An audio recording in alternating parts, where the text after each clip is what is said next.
With the recent spike in interest rates and more expected to be coming, you may be wondering how this will affect your ability to buy a home. Stay tuned for this video where I'll be breaking down what you can expect it will cost to buy your first home in Connecticut today.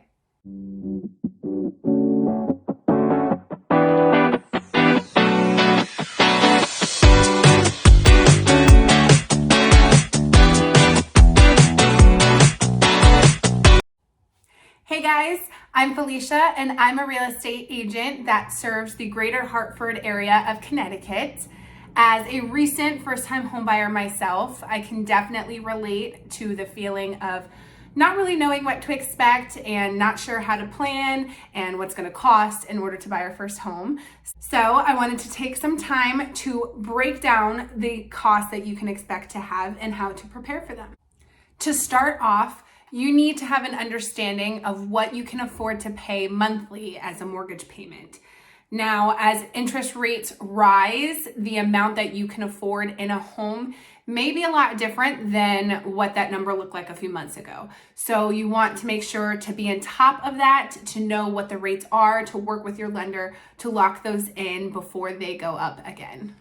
I definitely recommend working with a loan officer to determine what you would qualify for in a loan and also to potentially lock in your interest rate for a certain amount of time while you are doing your home search. But if you're still in kind of the earlier stages and you're not ready for that and you just want to kind of play around with the numbers a little bit, take a look at my mortgage calculator that is on my website, which I have linked in the description below. That allows you to test out different numbers and sort of see what your payment would be in different scenarios, different purchase prices, different interest rates, etc. Once you know how much you can afford monthly, you'll have an idea what your purchase price is going to be. And once you have that number, you can start making a plan for how much you need to save. So two of the big items that you're going to be saving towards is not only your down payment, but also your closing costs. In Connecticut, the average closing cost falls somewhere between 2 and 5%. So if you plan on purchasing a home for $300,000, you can expect to pay anywhere from $6,000 to $15,000 in closing costs. Now, those costs cover a variety of things like attorney fees, loan origination fees, property taxes, etc. The other big ticket item that you'll need to save up for is the down payment on your loan. Typically, your lender would have a certain percentage of the purchase price that they would require as a down payment in order to secure the loan. If you are a first-time homebuyer, you would qualify for something called an FHA loan, which starts with down payments as low as 3.5% down. And if you qualify for a conventional loan, those start as low as 3% down. Now, if you are a veteran and you qualify for the VA loan, you actually don't have to have any down payment at all in order to secure financing. Now, let's say you want to take out an FHA loan with the minimum of 3.5% down and you're purchasing a house for $300,000.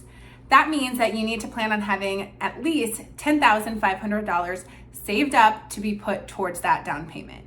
Now, if you're able to save for a little bit more, it always is going to help you to have a little bit more in savings. And by putting more down, you're putting more money towards the principal, which will ultimately make your payments that get broken up over 30 years a little bit lower. The next thing that you want to make sure to save up for are some of the additional costs that could come up in the home buying process.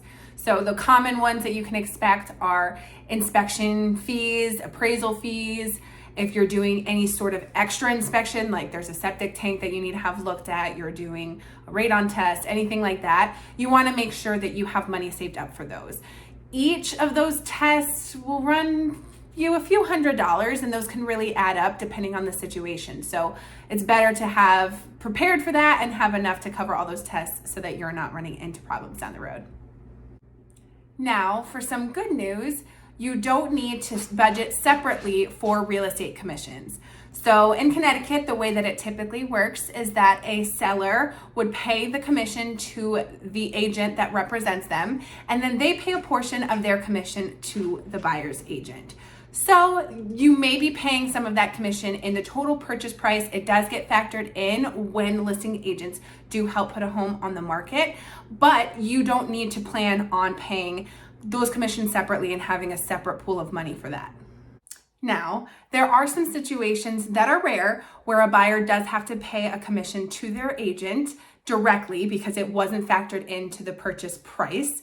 Now, those situations you would be told upfront, hopefully, by your agent. They should tell you, ahead of time so that you can be informed and you can decide how you want to move forward and have a plan ahead of time so it won't come as a shock to you. Now, I know I have thrown a lot of numbers your way and a lot of information, so it could be a lot to take in, but keep in mind that it is our job as agents to support you and to walk you through this whole process.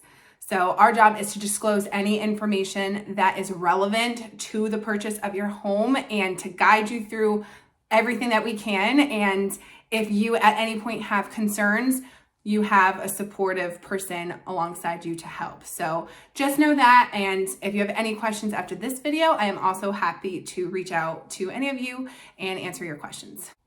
Thanks for watching. Don't forget to check out the mortgage calculator and my home buyer guide, which you can find linked in the description below.